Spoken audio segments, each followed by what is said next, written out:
කොහිල කියන්නේ ගොඩක් ගුණදායක කෑමක් ලෙඩ රෝගවලට. කොහිල කන්නේ කීයෙන් කී දෙනාද? ඉතින් කොහිල වලින් කන්න පුළුවන් විදිහට මම රස කෑමක් තමයි මේ හදලා තියෙන්නේ. පාරිභෝගිකයෝ කන්න ආස කරන කෑම හදලා ව්‍යාපාර කරන අතරේ ඇයට අවශ්‍ය වුණේ පෝෂණ ගුණයෙන් පිරුණු ඒත් ගොඩක් අය කන්න අකමැති ආහාරවලට වටිනාකමක් එකතු කරන්න. මුලින්ම මම ව්‍යාපාරේ පටන් ගත්තේ අච්චාවට බටමෝජි බැදුම් වලින්. හැමෝම කරන්නේ එකම දේ නිසා මම හිතුවා අලුත්ම දෙයක් වෙනස්ම විදියට කරන්න. ඉතින් දේශීය රටාවට මුල් තැන දීලා ගොඩක් රසට මම මේ ආහාරය හදනවා. ඒ වගේම අලු කෙසෙල් මුව ඒ වර්ග දෙකනොත් මම මේ විදිහට මෙම නිෂ්පාදනය කරගෙන යනවා.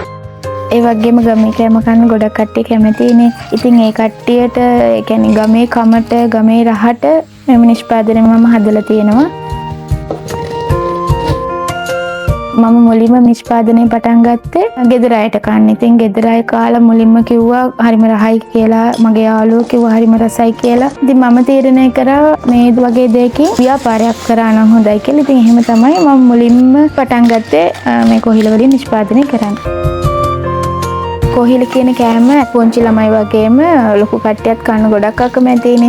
ඉතින් ඒ කට්ටිය හැමෝටම කන්න පුළුවන් විදිහට පොඩි ළමයිට ගුණදායක විදිහට ඒ කියන්නේ පොඩි ළමයිගේ බර වැඩි වෙන්න රටකජ්ජෝ ඒ වගේ දේවල් දැම්මහම කොහිල තියෙන ගුණදායක පැත්තත් එක්කම නිෂ්පාදනය හදලා තියෙනවා.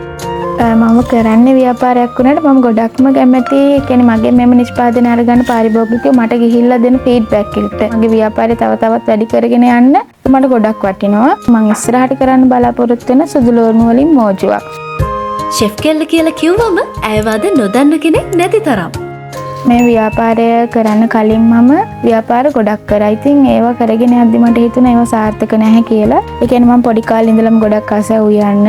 ගමක ඉඳන් මේ වගේ බිස්නස් එකක් පටන් ගන්න යනකොට මේක සාර්ථක කරගන්න පුළුවන් වේද කියලා මට පොඩි බයක් තිබුණා. ටික දවසක් යනකොට ඇත්තටම මට ඒ බය නැතුණා. ඒ කියන්නේ මම නොහිතපු විදිහට මගෙන් ඕඩර්ස් ගත්ත කට්ටිය දෙවෙනි වතාවට තුන්වෙනි වතාවට මට ඕඩර්ස් ලබා දුන්නා.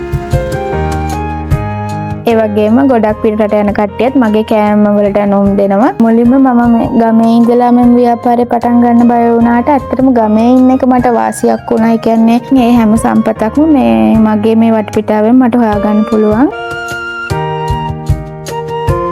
ව්‍යාපාරේ පටන් ගත්තේ පුංචිම තැන ඉඳලා. ඉතින් මම ගොඩක් ව්‍යවසායකයන්ගේ වීඩියෝස් බැලුවා. ඒ වගේ ගොඩක් දේවල් ඉගෙන ගත්තා.